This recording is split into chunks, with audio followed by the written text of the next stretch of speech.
This research started with a national grant from the Office for Learning and Teaching, OLT. The project is called Endive, and our research objective was to use authentic and immersive learning environments to give students an opportunity to look how the theory can be applied in the industry, so they can get real skills that later industry can use. The technology is called Oculus Rift. It's a head-mounted 3D display.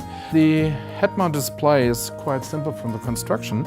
What it has is, and as you can see here, LCD display that stretches over both eyes, and in front of the screen are little lenses that gives you the impression that you're actually in a virtual room. The screen, the images then are computed to match the eye.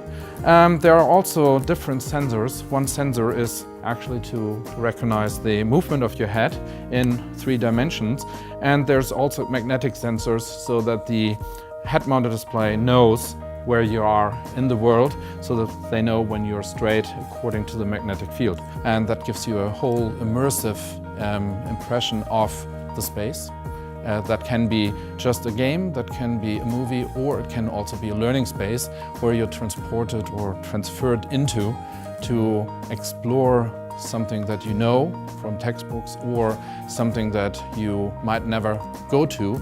As you can see, it's a container term in the background, or if you're in geography, you can go to a volcano while it's exploding without being in danger. The container, the scenario that we plan to do is having different setups, and the student starts at one point and has to identify a number of safety issues that are currently there and not identified and marked. If you walk around the container terminal and you see open container, you don't close them without having a clear inspection if someone is inside the container looking currently at the goods. We normally educate knowledge, and now we can train skills that they actually need later in their job.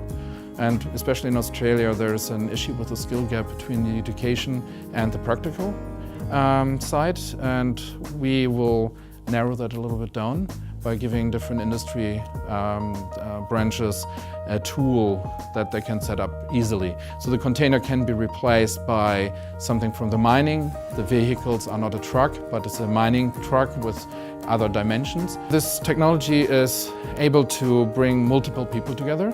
So like in other role games, multiplayer scenarios, you can have different computers that are just connected with each other, and each person that wears these glasses, their coordinates and the head movements are sent to all the other computers, and they get a virtual projection of an avatar, wearing the glasses or not, and so they can interact and communicate. We actually plan some scenarios where students have to work in a group to solve certain tasks that can't be done alone. So one could be on top of the container bridge, looking down and telling which container to pick or which container has to be secured and closing the doors or putting certain equipment on. And the other part is for distance education.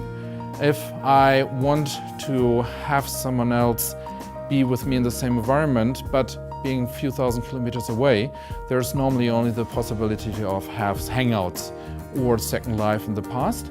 But if you want to have something more authentic and realistic, there was no real option.